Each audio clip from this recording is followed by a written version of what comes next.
The ego, the sun, and the great system. Most people live their entire lives inside a world of names.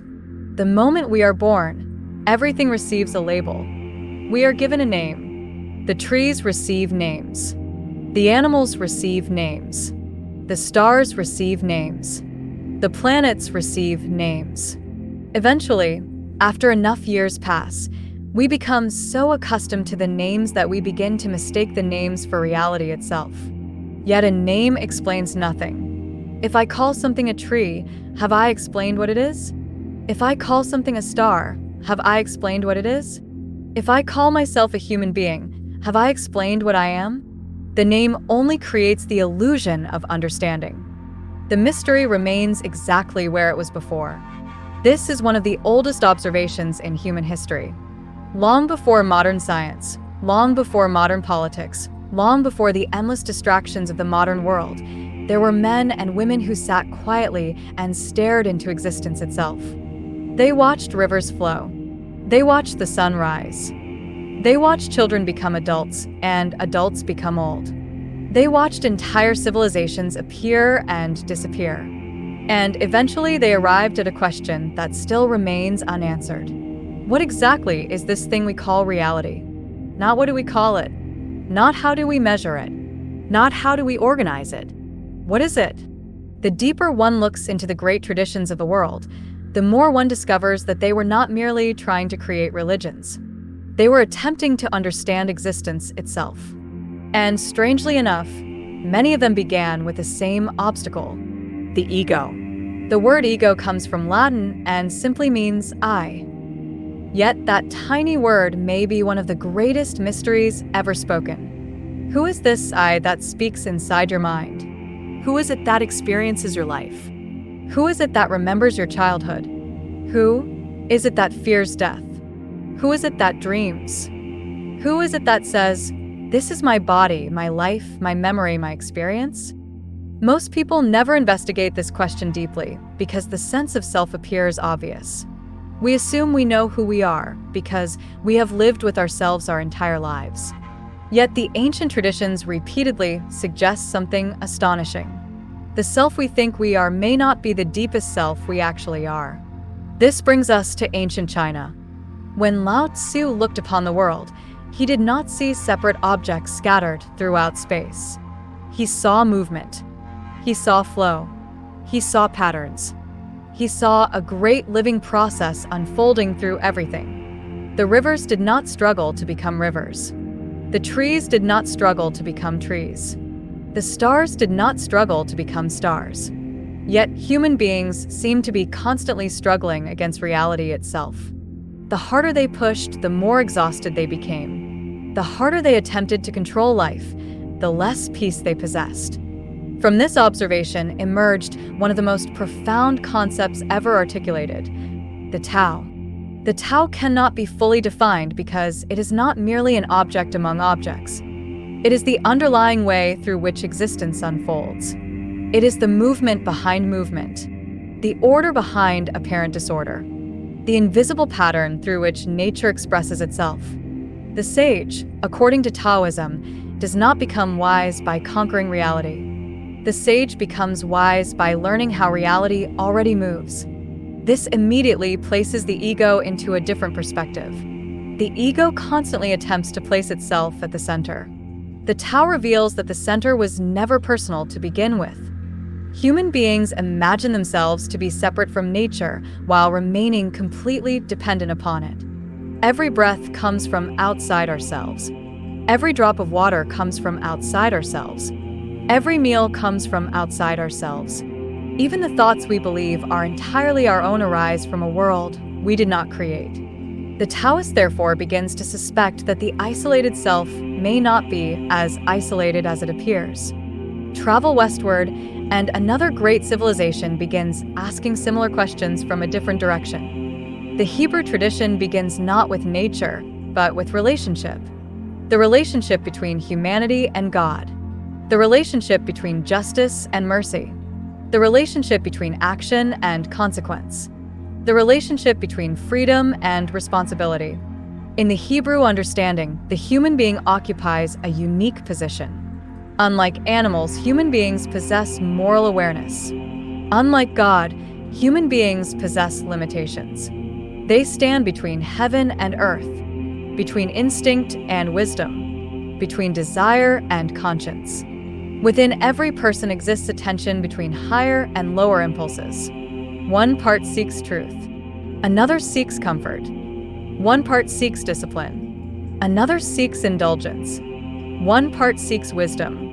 Another seeks immediate gratification. The ego enters here not merely as pride, but as forgetfulness. The forgetfulness that causes a person to believe they are the ultimate authority over reality itself. The prophets repeatedly warned against this condition. Civilizations rise. Civilizations fall. Kings rise. Kings fall. Empires appear. Empires vanish. Yet human beings repeatedly behave as though they are permanent. The Hebrew tradition therefore introduces a powerful corrective: humility. Not humiliation. Humility. The recognition that existence itself is larger than the individual personality. The recognition that wisdom begins when one stops worshiping oneself. Already something fascinating begins to emerge. The Taoist sage warns against forcing reality. The Hebrew prophet warns against elevating the self above reality.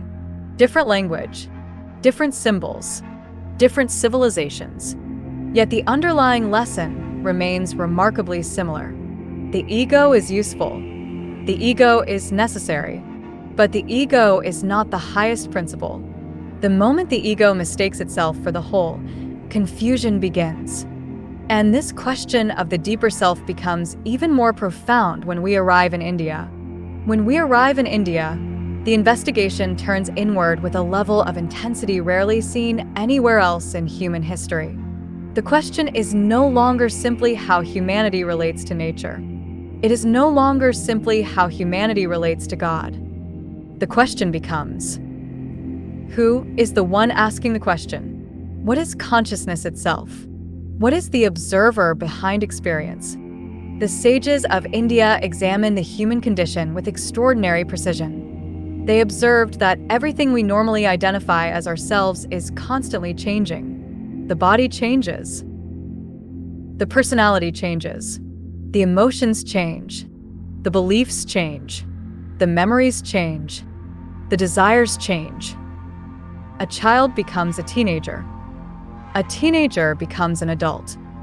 An adult becomes an old man. The face changes. The voice changes. The body changes. The thoughts change. Yet something remains continuous throughout the process. Something witnesses every stage.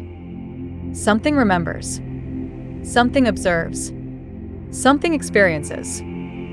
The ancient sages called this deeper reality Atman, the eternal self, not the personality, not the biography, not the collection of preferences and opinions, but the witnessing principle itself. Against this stands Ahamkara, the ego, the I-maker. The ego creates the sense of personal identity. It is the mechanism through which consciousness says, I am this body. I am this history. I am this profession. I am this success. I am this failure. I am this collection of experiences. Yet, according to the sages, the deeper self remains untouched by all of these temporary conditions.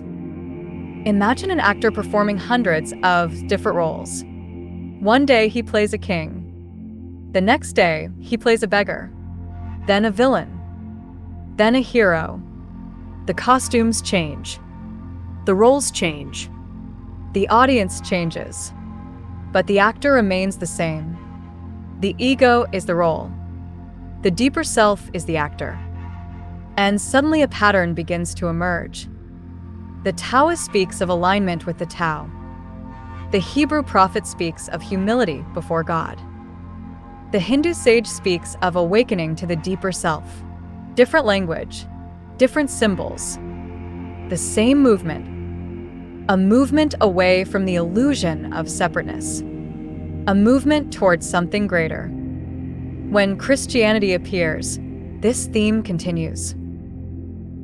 Much of Christianity is misunderstood because people often focus exclusively on belief, while overlooking transformation. At its deepest level, Christianity is concerned with the transformation of the human being. The ego seeks power. The ego seeks recognition. The ego seeks importance. The ego seeks superiority. Yet Christ repeatedly overturns these assumptions. The first become last. The last become first. The greatest becomes the servant. The proud are humbled. The humble are exalted. This is not merely moral instruction. It is psychological instruction. The ego constantly attempts to place itself upon a throne. The teachings of Christ repeatedly remove the ego from that throne. The central message is not self-hatred. It is surrender. Not surrender to weakness. Surrender to truth. The personality is not the ultimate authority. The individual will is not the highest reality. Something greater exists. Something wiser exists. Something more enduring exists. And wisdom begins when the individual aligns with that greater reality. In this sense, Christianity becomes another expression of the same principle found elsewhere. The separate self is not the center. The deeper reality is the center. Then comes Buddhism. If Hinduism investigated the nature of the self, Buddhism investigated the nature of attachment itself. The Buddha observed something simple yet profound. Human beings suffer. Not occasionally. Constantly. Even when they obtain what they desire, anxiety remains. Even when they achieve success, fear remains. Even when they gain pleasure, dissatisfaction eventually returns. Why? Because everything changes. Nothing remains fixed. Nothing remains permanent. And yet the ego desperately attempts to hold everything still. It clings to youth. It clings to possessions. It clings to relationships. It clings to beliefs. It clings to identity. It clings to life itself. The Buddha taught that much suffering arises from this attachment. The ego continually attempts to freeze a flowing reality. Yet existence moves like a river. No moment remains. No experience remains. No condition remains. The attempt to hold reality still creates suffering. Thus, Buddhism introduces one of the most radical insights in human history.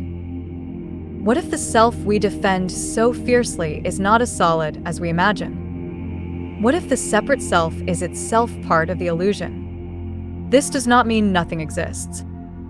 It means existence may be far more interconnected than the ego assumes. Again, the pattern returns. The Taoist questions the isolated self. The Hebrew prophet questions the self-exalting self. The Hindu sage questions the limited self. The Christian questions the prideful self. The Buddha questions the permanent self. Different languages. Different cultures. The same investigation. What exactly are we? And, perhaps more importantly, what are we not?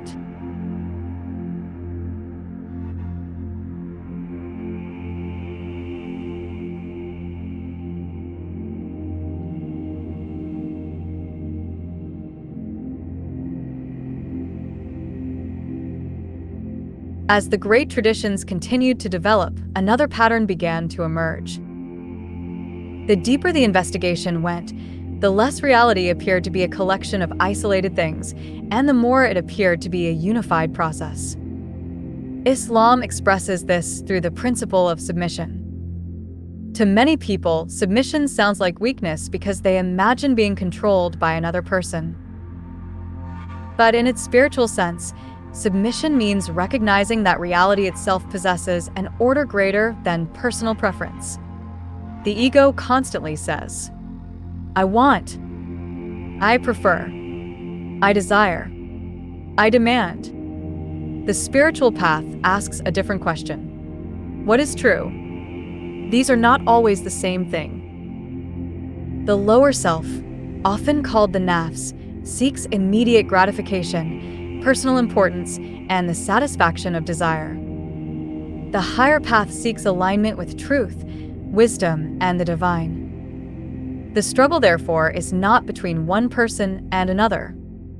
It is within the individual. One force pulls downward toward impulse. Another pulls upward toward understanding. One seeks comfort. The other seeks meaning. One seeks immediate satisfaction. The other seeks lasting wisdom. This inner tension appears in every civilization because it appears in every human being. Whether we call it the ego, the nafs, pride, attachment, or ignorance, the same conflict continues to reveal itself. Then we arrive at Hermeticism. Of all the traditions discussed so far, Hermeticism may be the one most directly concerned with understanding reality as a system. The Hermetic teachings begin with a remarkable observation. As above, so below. As below, so above. This does not mean that everything is identical. It means that patterns repeat. The structure of reality reveals itself at many levels simultaneously. The movement of the heavens reflects principles found within the individual.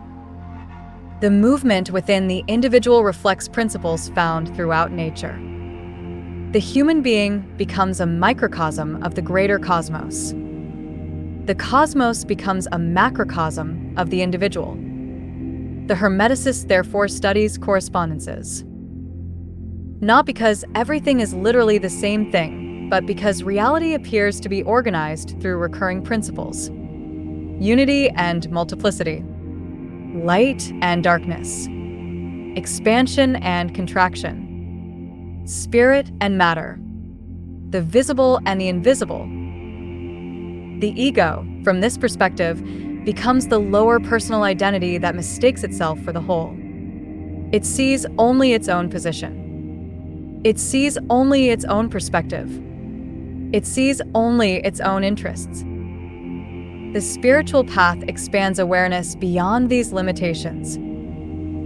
And once we begin looking at reality through this lens, a fascinating symbol appears in almost every culture: the sun. The sun is perhaps the most important symbol humanity has ever known. Long before telescopes existed, human beings understood that life itself depended upon it. The crops depended upon it. The seasons depended upon it. The rhythms of life depended upon it. Without the sun, there is no visible world as we know it. Because of this, the sun became much more than an object in the sky.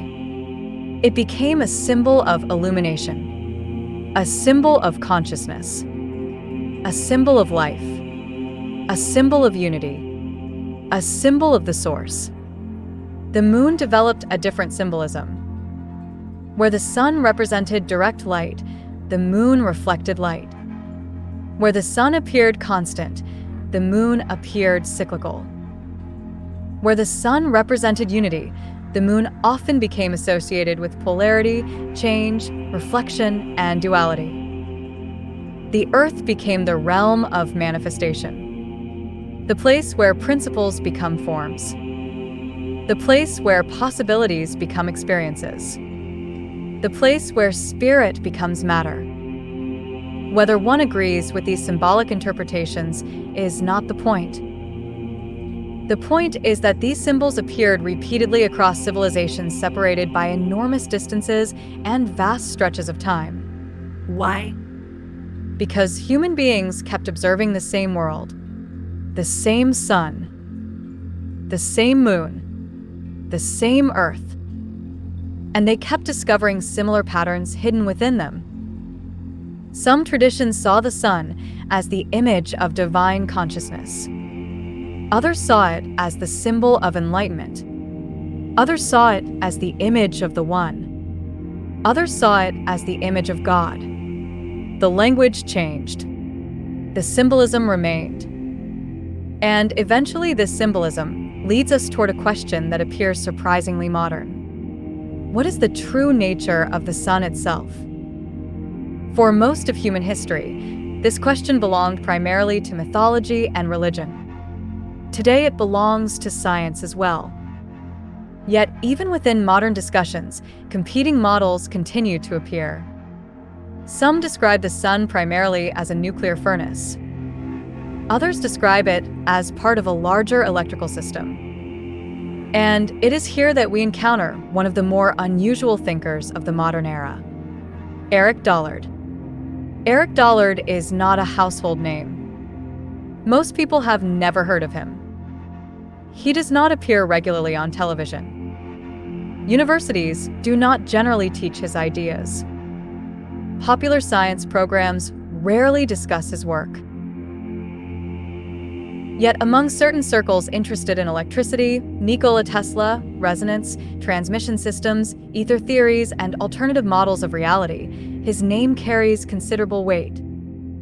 Whether one agrees with him or not is beside the point. What makes Dollard interesting is not merely the conclusions he reaches, but the questions he asks. He begins by challenging a habit that dominates modern thinking. The habit of imagining reality as a collection of separate objects. A planet here, a star there, a human being over there, a particle moving through empty space. To Dollard, this way of thinking misses something fundamental.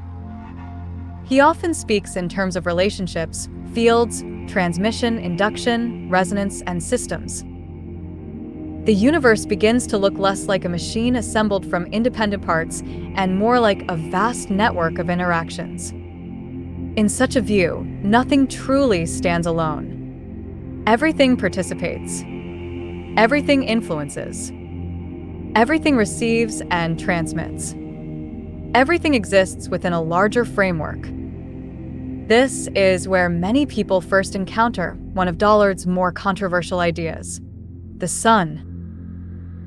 The conventional picture presented by modern astrophysics describes the sun as a massive nuclear fusion reactor. Deep within its interior, hydrogen fuses into helium, releasing extraordinary amounts of energy. That energy eventually radiates outward as heat and light. Dollard approaches the problem differently. Rather than imagining the sun as an isolated furnace creating energy entirely from within itself, he asks whether the sun may be functioning more like a transformer within a larger system. A transformer does not create energy from nothing. A transformer receives, converts, and redistributes energy. This distinction is crucial. If the sun is viewed as a transformer, then attention immediately shifts from the sun itself to the system within which the sun operates. Where is the energy coming from? What is the larger structure? What is the relationship between the visible sun and the invisible environment surrounding it? These questions push Dollard toward concepts that most people rarely encounter. One of those concepts is counterspace. In ordinary experience, we live entirely within what we call space. We measure distance. We measure size. We measure movement. Everything appears extended and physical. Yet Dollard often speaks of another aspect of reality that cannot be understood through ordinary spatial measurements alone. He uses terms such as dielectricity, counterspace, and the ether to describe this deeper level. Now, whether these concepts are physically correct is a separate debate. What matters for understanding his model is that the visible universe is not regarded as self-sufficient. The visible world becomes an expression of something deeper, something unseen, something that does not reveal itself directly. In this sense, the visible sun becomes less like a generator and more like a gateway, a point of exchange, a point of transformation. A point where invisible processes become visible. This is one reason his ideas attract people interested in mysticism, Hermeticism, sacred geometry, symbolism, and metaphysical philosophy. The language may be technical. The pattern is ancient. Again and again throughout history, human beings have suggested that the visible world emerges from an invisible source. The Hermeticist speaks of spirit expressing itself through matter. The mystic speaks of the unseen becoming seen. The philosopher speaks of causes hidden behind appearances. The religious person speaks of creation emerging from the divine. Dollard speaks of counterspace, dielectricity, and electrical transformation. Different language. A surprisingly similar structure. The visible emerges from the invisible. The manifested emerges from the unmanifested. The form emerges from something that cannot be directly seen. This does not prove any particular theory, but it explains why these ideas resonate so strongly with certain people. They do not merely describe a different sun. They describe a different universe. A universe in which objects are secondary. Relationships are primary. Processes are primary. Patterns are primary. The system comes first. The parts come second. And once that possibility enters the mind, another question naturally follows.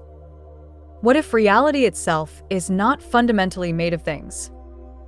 What if reality is fundamentally made of relationships? What if everything we call an object is simply a temporary expression of a deeper process? This is where the discussion returns to the ego. Because the ego itself may be one more apparent object arising within a much larger system. By this point, a pattern should be becoming visible. We began with Taoism. We moved through Judaism. We traveled into Hinduism, Christianity, Buddhism, Islam, and Hermeticism. The names changed. The symbols changed. The languages changed. Yet the central problem remained remarkably similar. Human beings experience themselves as separate. The spiritual traditions repeatedly challenge that assumption. Not necessarily by denying individuality, but by questioning whether individuality is the highest truth. The ego experiences itself as a separate center. It says, I am here. The world is out there. I am one thing. Reality is another. Yet the deeper one looks, the more difficult it becomes to maintain such a simple picture. Take the human body. At first glance, it appears to be a single object. But it is not. It is a community. Trillions of cells. Countless chemical reactions. Electrical processes. Biological processes. Microscopic organisms. Constant exchange. Constant transformation. The body you possess today is not the body you possessed years ago. Matter comes and goes. Cells die and are replaced. Thoughts appear and disappear. Memories change. Emotions rise and fall. Everything is moving. Everything is flowing. And yet somehow an experience of continuity remains. The ego mistakes this continuity for permanence. The deeper traditions suggest something else may be occurring. Something more mysterious. Now expand outward. The individual exists within a family. The family exists within a community. The community exists within a nation. The nation exists within humanity. Humanity exists within the biosphere. The biosphere exists upon the earth. The earth moves around the sun. The sun moves through the galaxy. The galaxy moves through an even larger structure. At what point does separation actually begin? Where exactly does one thing stop and another begin? The farther we investigate, the less obvious the answer becomes. This is why so many ancient traditions eventually moved toward concepts of unity. Not because differences do not exist. Differences obviously exist. The tree is not the river. The river is not the mountain. The mountain is not the cloud. Yet none of them exist independently. Each depends upon the others. Each participates in a larger process. This brings us back to one of the most ancient symbols of all, the sun. The sun has always represented more than a physical object. It became a symbol because human beings recognized something extraordinary about it. Everything visible depends upon it. Remove the sun, and the system collapses. Life disappears. Growth disappears. Cycles disappear. The visible world changes completely. Because of this, the sun became associated with the source. Not necessarily the ultimate source, but the visible source. The image of illumination. The image of consciousness. The image of unity. The moon entered the symbolism differently. The moon reflects. It changes appearance. It waxes and wanes. It governs cycles. It governs rhythm. It governs repetition. The moon became associated with polarity, reflection, duality, and transformation. The earth became the field of experience. The place where opposites meet. The place where spirit and matter encounter one another. The place where ideas become events. The place where potential becomes manifestation. Whether one approaches this symbolically or physically, the pattern remains fascinating. The sun radiates. The moon reflects. The earth receives. The triad appears repeatedly. Unity. Duality. Manifestation. Source. Reflection. Experience. One becomes two. Two become many. Many seek return to one. This pattern appears in philosophy. It appears in religion. It appears in mythology. It appears in psychology. It appears in sacred geometry. It appears in metaphysics. And perhaps most importantly, it appears in human experience itself. Carl Jung observed something remarkably similar through a psychological lens. The ego is necessary. Without it, ordinary life becomes impossible. Yet the ego is not the totality of the psyche. Beyond the ego exists something larger, what Jung called the self. The ego thinks it is the king. The self contains the kingdom. The ego thinks it is the whole. The self reveals that it is only a part. The same movement appears repeatedly throughout the traditions. The Tao exceeds the individual. God exceeds the individual. Atman exceeds the individual. The self exceeds the individual. Reality exceeds the individual. Again and again, the same lesson emerges. The ego is real. The ego is useful. The ego is necessary. But the ego is not the final horizon of existence. And this brings us back to the idea of systems.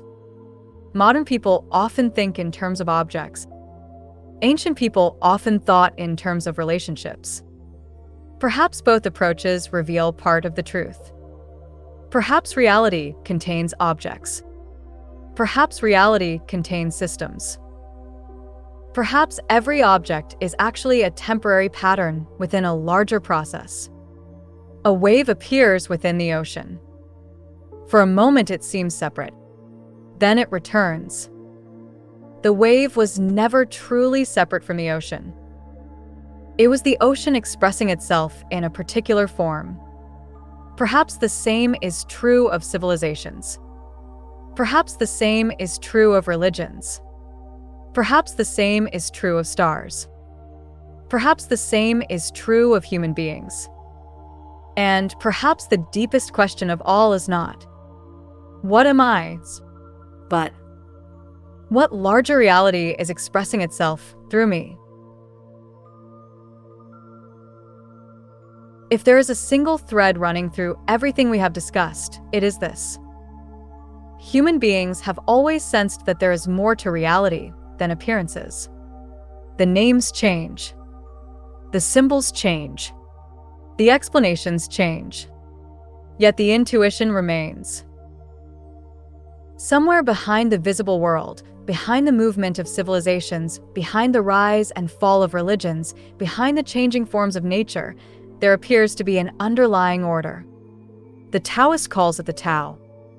The Jew speaks of the wisdom and law of God. The Hindu speaks of Brahman. The Christian speaks of the Father. The Buddhist points toward ultimate reality beyond attachment and illusion. The Muslim speaks of submission to the One. The Hermeticist speaks of divine mind. The psychologist speaks of the self. The physicist speaks of laws and principles. The mystic speaks of the hidden unity behind all things. Different languages, different symbols, different maps. Yet all of them are attempting to approach the same mystery, the mystery of existence itself. What is remarkable is that none of these traditions begin with certainty. They begin with observation. A person looks at life and notices something strange. Everything changes. Everything moves. Everything appears and disappears. Empires rise and fall. Religions rise and fall. Ideas rise and fall. Entire generations arrive and depart. The child becomes the adult. The adult becomes the elder. The elder becomes a memory. The river never stops flowing. The seasons never stop turning. The stars continue their motion. And through all of this movement, human beings search for what remains. What is permanent? What is real? What exists beneath the changing forms? This search produces philosophy. It produces religion. It produces science. It produces mysticism. It produces art. It produces every sincere attempt to understand reality. Some seek the answer through prayer. Some seek it through meditation. Some seek it through reason. Some seek it through observation. Some seek it through mathematics. Some seek it through symbolism. Some seek it through direct experience. The methods differ. The longing remains. Even modern discussions about electricity, magnetism, the sun, fields, resonance systems, and the structure of reality ultimately emerge from the same impulse. Human beings want to understand where they are. They want to understand what they are. They want to understand why anything exists at all. Perhaps this is why symbols remain so powerful. The sun becomes more than a star. The moon becomes more than a satellite. The earth becomes more than a planet. The symbols point beyond themselves. They become mirrors through which human beings contemplate larger truths. The sun reminds us of illumination. The moon reminds us of reflection. The earth reminds us of experience. Together they form a language older than words. A language spoken through nature itself. And perhaps that is why the greatest traditions repeatedly return to humility. Not because humility makes a person weak. Because humility allows a person to continue learning. The moment we believe we have fully captured reality, reality slips beyond our grasp. The moment we believe we know everything, mystery returns. The moment we believe we have reached the end of understanding, another horizon appears. The wise person, therefore, remains open. Not gullible. Not naive. Open. Willing to learn. Willing to question. Willing to observe. Willing to follow truth wherever it leads. The ego seeks certainty. Wisdom seeks understanding. The ego seeks control. Wisdom seeks alignment. The ego seeks importance. Wisdom seeks truth. And perhaps the greatest lesson hidden within all traditions is that reality is far larger, stranger, deeper, and more beautiful than any single explanation can contain. The universe exceeds every philosophy. It exceeds every religion. It exceeds every scientific model. It exceeds every symbol. Yet somehow, through all of these approaches, fragments of truth continue to reveal themselves. Perhaps that is the purpose of the journey. Not to possess truth, but to participate in it. Not to conquer reality, but to understand our place within it. Not to stand above existence, but to become conscious participants within the great unfolding mystery. Whether we call it Tao, God, Brahman, divine mind, the self, or simply reality itself, the invitation remains the same. To look, to wonder, to learn, to grow. And to remember that behind every answer waits another question, and behind every question waits an even greater mystery. Amen. Let it be so.